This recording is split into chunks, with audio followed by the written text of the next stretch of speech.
Sir आज मालेगाव दौरा केला. मालेगावमध्ये पुन्हा एकदा गेल्या 8-10 दिवसात अपात्र मतदारांनी मोठ्या प्रमाणात फॉर्म भरण्याची माहिती आमच्याकडे आली आहे. 2009च्या विधानसभा निवडणुकीत जेवढे मतदार होते त्यापेक्षा 2024 मध्ये 1 लाख मतदार वाढले. हे 18%चा वरचे यातले 7,000 आहेत. तर 90,000 बाहेरून आले कुठून? आणि म्हणून आज आम्ही विस्तृत माहिती दिली आहे.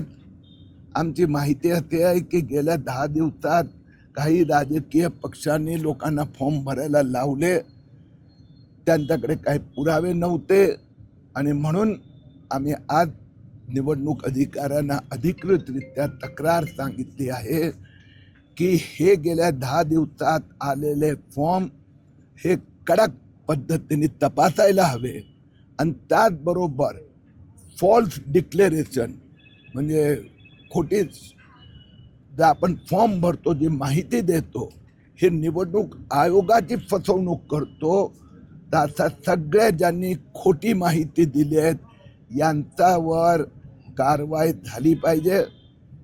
आम्ही एक ठरवलं आहे आणि ज्यांनी खोटी माहिती दिली आहे त्यांना 3 वर्षाची सजा होऊ शकते. आता 17 तारखेला संपल्यानंतर 10 दिवसांनी सुनावणी सुरू होणार. भारतीय जनता पक्षाच्या BLA-2 जे प्रमुख एजंट असतात, आम्ही जी माहिती काढली आहे त्याप्रमाणे 77,000 बोगस लोकांनी, अपात्र लोकांनी फॉर्म भरलेत. या सगळ्यांच्या विरोधात आम्ही कायदेशीररित्या ऑब्जेक्शन घेणार. सर जवळपास पेक्षा जास्त मतदार या ठिकाणी कमी झाले पक्षांचं.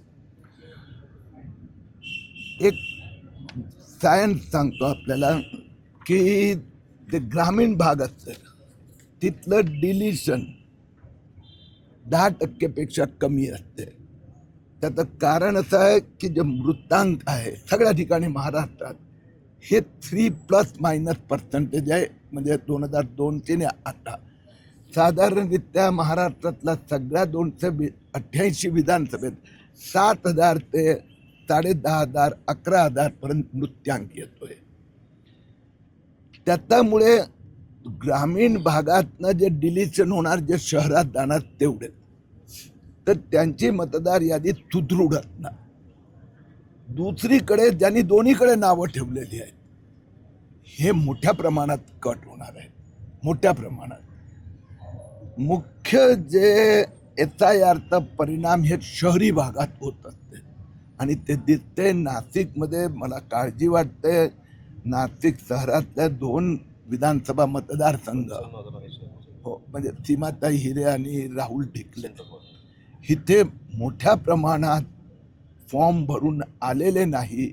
आम्ही त्यांनाही विनंती केली आहे, मतदारांनाही प्रार्थना करतो त्यांनी फॉर्म भरावं.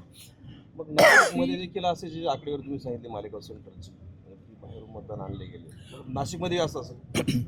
2 गोष्टी वेगळी आहे की शहरी भागात बाहेरून मतदार येणं सगळीकडे. नाशिक असो, तुम्ही मुंबईचे बाहेरील मतदारसंघ पहा, म्हणजे तुम्ही ठाणे, प्रताप सरनाईकचा मतदारसंघच नाही, पनवेलमध्ये यावेळी 7 लाख झाले, नालासोपारामध्ये 7 लाख झाले आणि कुलाबा आणि दक्षिण मुंबईमध्ये 2.5 लाख. मालेगावमध्ये असे नवीन कुठलीच इंडस्ट्री नाही, नवीन काहीच डेव्हलपमेंट झालं नाही. तर असे जे शहरी छोटे शहरी मतदारसंघात 8 लाख 1.5 लाख मतदार वाढणं याचा अर्थ काहीतरी संशयास्पद आहे. माहिती खोटी दिली आहे असं तुम्ही म्हणतात, पण ते आता व्हेरीफाय कशी करणार, त्याला किती वेळ लागेल? असं आहे की 17 ऑगस्टला संपल्यानंतर 10 दिवसांनी प्रारूप मतदार यादी घोषित होणार. त्यानंतर जो बूथ लेवल एजंट असतो, प्रत्येक राजकीय पक्षाला अधिकार दिले आहेत, ज्यांनी नेमले असेल ते त्याच्याबद्दल ऑब्जेक्शन घेऊ शकतात. आम्ही मालेगावसाठी ते होमवर्क चालू केलेलं आहे. विशेष करून 2009 ते 2024 दरम्यान जे वाढले त्यांची नावं आधीच आम्ही वेगळी काढून ठेवली होती. आता त्यातले जे या प्रारूप मतदार यादीत येणार त्यांचं वय पाहणार, 18चा वरचा आहे तर आम्ही तिथे जाऊन चेक करणार की तो 18 ते 28चा आहे तो आहे. हा जो लॉबिस्ट असतात, जे फ्रॉड करणारे लोक असतात किंवा ज्यांना बेकायदेशीर काहीतरी प्राप्त करायचं आहे. कारण ते 1 जानेवारी 2016 पासून तो ऑनलाईनच आहेत.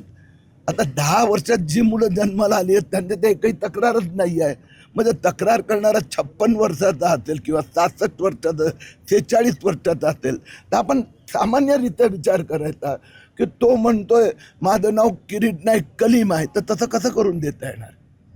काही लोकांना जामीन झाला, जे अधीक्षक होते जन्म मृत्यूचे त्यांना देखील जामीन झाला आहे. आणि मग फक्त म्हणजे सरकारी अधिकारी या ठिकाणी राहिलेले, मग त्याच्या SIT चौकशीची जी अहवाल आहे तो प्रसिद्ध करावा अशी मागणी होते. SITचं काम असते सगळं घोटाळा फुलप्रूफ बाहेर येणं आणि जिथे जिथे गुन्हे झाले ते FIR दाखल करणं. ते खरं काम तर झालेलंच आहे. आता SIT 2 प्रकारचा असतात. एक कुठेतरी चौकशी, मग त्याचं करेक्शन, हे ते सरकार हे सगळं सायमल्टेनियसली चालू आहे. म्हणजे ह्याच घोटाळ्यासंबंधी सांगतो, एक ऑब्झर्वेशन होतं जे महाराष्ट्र आणि केंद्र सरकारला पाठवलं होतं की तहसीलदारला जे अधिकार दिले आणि तिथे सुसज्ज यंत्रणा नाही आहे, म्हणून आता या अधिवेशनात लोकसभेचा तो त्यांनी बदलला. आता तहसीलदारला सगळे जे अधिकार दिले होते ते काढून परत मॅजिस्ट्रेटला दिले, ज्युडिशियल मॅजिस्ट्रेटला. त्यानंतर महाराष्ट्र सरकारने गेल्या वर्षभरात या सगळ्या SIT असो बाकींच्या आतापर्यंत 4 GR आणि SOP काढल्या, तर करेक्शन येत आहेत. आता 10 दिवसापूर्वी आणखीन एक GR निघाला की जुन्या रेकॉर्डमधून आता एक पण जन्म प्रमाणपत्र देता येणार नाही, करेक्टेड असतो की कॉपी येतो. नो, ते जे ऑनलाईन सिस्टम आहे त्याच्यावर पहिलं तिथल्या संस्थेने म्हणजे मालेगाव महापालिका त्यांनी नवीन पोर्टलवर ते ट्रान्सफर करावं, पेपरलेस करावं आणि तिथून मग त्या लाभार्थीला मिळेल.